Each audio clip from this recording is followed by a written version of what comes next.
റസൂൽ പൂക്കുട്ടി ചലച്ചിത്ര academy chairman സ്ഥാനം രാജിവെച്ചു. സർക്കാർ മാറിയതോടെ എക്സിക്യൂട്ടീവ് കമ്മിറ്റി അംഗങ്ങളായ കുക്കു പരമേശ്വരനും മധുപാലും രാജികൊടുത്തു. ചലച്ചിത്ര അക്കാദമിയുടെ പുതിയ ചെയർമാനായി പ്രേംകുമാറിന്റെ പേര് വീണ്ടും പരിഗണനയിലുണ്ട്. അതേസമയം മറ്റു ചില പേരുകൾ കൂടി പറഞ്ഞു കേൾക്കുന്നു. അലക്സ് റാം മുഹമ്മദ് തിരുവനന്തപുരത്ത് നിന്ന് ചേർന്നു. Alex, good morning.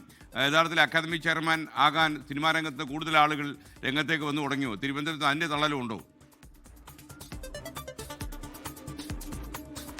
തീർച്ചയായും സർക്കാർ മാറിയ പശ്ചാത്തലത്തിൽ അക്കാദമികളിൽ നിന്ന് നിലവിലെ കമ്മിറ്റികളും അതുപോലെ ചെയർമാൻമാരും ഒക്കെ രാജിവെക്കുന്നത് നമ്മൾ നേരത്തെയും കണ്ടിരുന്നു.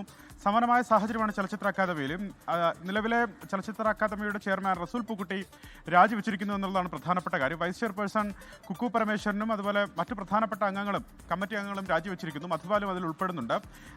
ഇതിൽ ചലച്ചിത്ര അക്കാദമിയുടെ സെക്രട്ടറിയായ സി അജോയ് മാതൃവകുപ്പിലേക്ക് മടങ്ങും എന്നുള്ളതാണ് പ്രധാനപ്പെട്ട കാര്യം. അദ്ദേഹം നീണ്ടകാലം ചലച്ചിത്ര അക്കാദമിയുടെ സെക്രട്ടറിയായി പ്രവർത്തിച്ച ആളാണ്. PRD-യിലേക്ക് അദ്ദേഹം മടങ്ങുമെന്നും അറിയുന്നുണ്ട്. പുതിയ ചലച്ചിത്ര അക്കാദമി ചെയർമാൻ സ്ഥാനത്തേക്ക് നിരവധി പേരുകൾ ഉയർന്നു വരുന്നുണ്ട്. അതിലേറ്റവും പ്രധാനപ്പെട്ട പേരുകാരൻ പ്രേംകുമാർ തന്നെയാണ്. നമുക്കറിയാം, റസൂൽ പൂക്കുട്ടിയെ ചലച്ചിത്ര അക്കാദമി ചെയർമാനെ നിയമിക്കുന്നതിന് മുമ്പ് പകരം ചുമതല നൽകിയിരുന്നത് പ്രേംകുമാറിനായിരുന്നു. അതായത് രഞ്ജിത്തിനെ ആ സ്ഥാനത്ത് നിന്ന് മാറ്റിയതിനു ശേഷം പകരം ചുമതല വൈസ് ചെയർമാനായ പ്രേംകുമാറായിരുന്നു വഹിച്ചിരുന്നത്.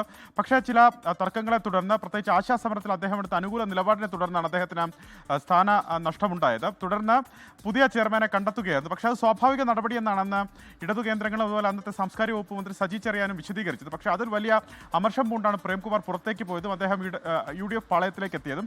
അതുകൊണ്ട് തന്നെ അദ്ദേഹത്തിന്റെ പേരിനാണ് മുൻതൂക്കം. മറ്റു ചില പേരുകൾ കൂടി ഉയർന്നു കേൾക്കുന്നുണ്ട്. ചില നടിമാരുടെ അടക്കം പേരുകൾ, ചലച്ചിത്ര നടിമാരുടെ അടക്കമുള്ള പേരുകൾ ഉയർന്നു കേൾക്കുന്നുണ്ട്.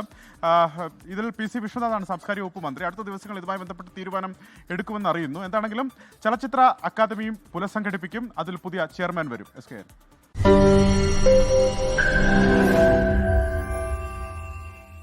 ലോകത്തെവിടെയായാലും ഏത് സമയത്തും 24 വാർത്തകളും ഓഗ്മെന്റഡ് റിയാലിറ്റി പാക്കേജുകളും എക്സ്പ്ലെയിനറുകളും വിശദമായി കാണാൻ ഞങ്ങളുടെ YouTube ചാനൽ നിങ്ങൾക്ക് സബ്സ്ക്രൈബ് ചെയ്യാം.